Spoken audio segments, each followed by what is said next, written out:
Napatawad pala sa'yo, Manong Rider, sa nabasa ako. Ako po humingi ng paumin sa inyo. Gusto ko po kayo makamit. Humingi ng tawad sa inyo sa personal. Yung nagawa ko. Tawarin niyo po ako. Kung napapanood niyo po itong video na to, kontakin niyo po yung Dexter Castro. Pag-meet po ako sa inyo. Kasi po masyado na rin po kasi ako na-stress sa mga nagbabanta sa akin. Hindi ko na rin po talaga kaya. Hindi ko na alam gagawin ko rin talaga.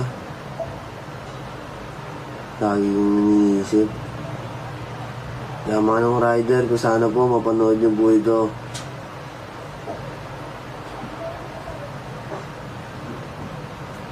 Mapanood niyo po itong video na to.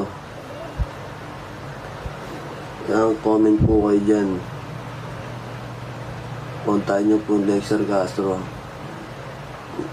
Ako hingi po ako ng paumanin sa inyo sa personal.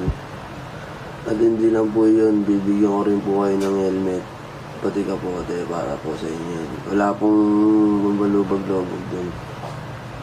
Po, patawad po sa inyo, Manong Rider. Sana po mapanood nyo to. I love it. Patawad po.